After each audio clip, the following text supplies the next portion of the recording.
person would disappear for several days and reappear a few days later, not knowing where he had been or where she had been. And white people have disappeared there. Black people in their thousands have disappeared there. But this workbench was very brightly polished. And there I was lying there with my trousers missing, a number of moving objects, which at first I thought were dolls. And these objects were moving towards me. I noticed with mild surprise that they were very thin, short, human-like creatures with very, very large melon-shaped heads.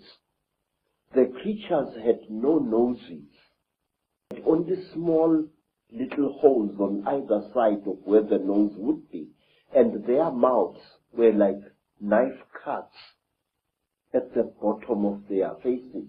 These creatures were coming towards me.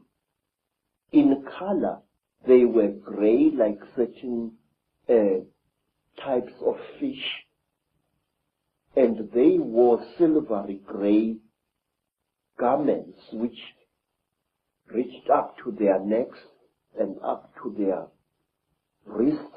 I couldn't see whether they were wearing boots or not at that time.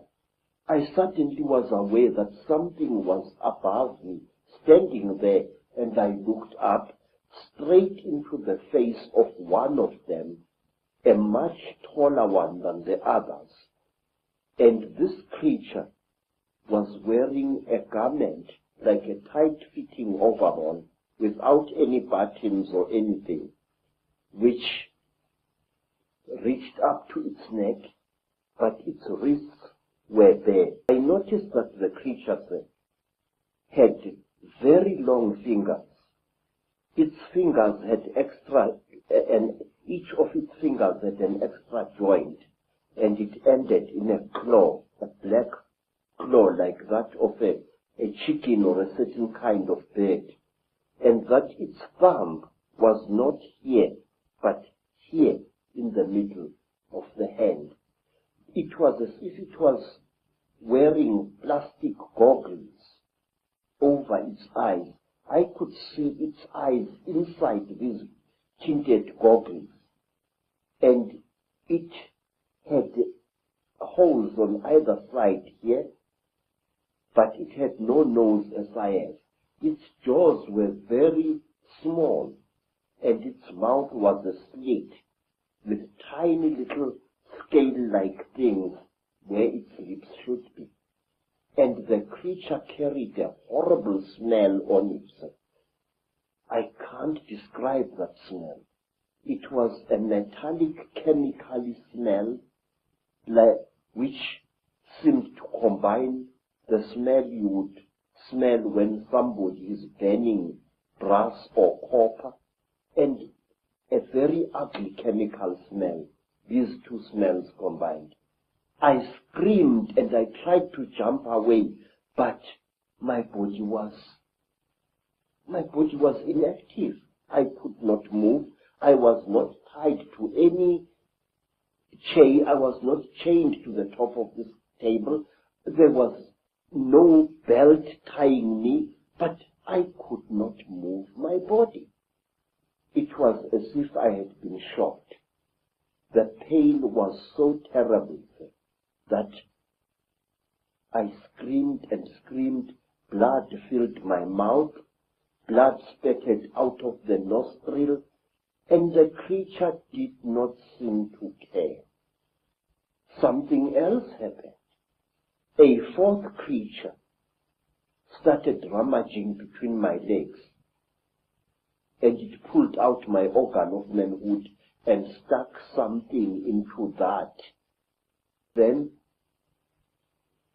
I can't describe it. It was as if my seed was being sucked out by this small, bright, flexible cable. And then the creature just pulled it out. I screamed and I cried and I screamed, but I could not move. And then something happened which to this day still amazes me. The creature just stood there looking at my ogre. And I was so terrified that I urinated and accidentally urinated against the chest of the creature. It jumped away as if I had shot it, and it stumbled backwards, but its face didn't show any expression. Its mouth didn't even open, but the way the creature reacted, trembling all over, it was as if I had really hurt it.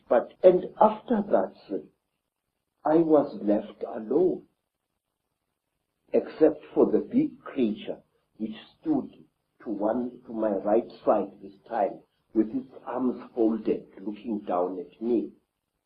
And then, while I was looking at this creature, trying to appeal to it, no pain anymore, no pain, please. Because of worrying about people, I feel that I want to take every human being on this earth by the shoulders, shake them roughly and say, listen, Pastor, there is more to this earth than you think. In the past, human beings were cleverer than we are today, and that human beings knew more than we know now. We are not progressing, Mr. We are simply rediscovering things that were known by better men and better women than we are thousands of years ago. I wish to offer you proof of this, some of it at least.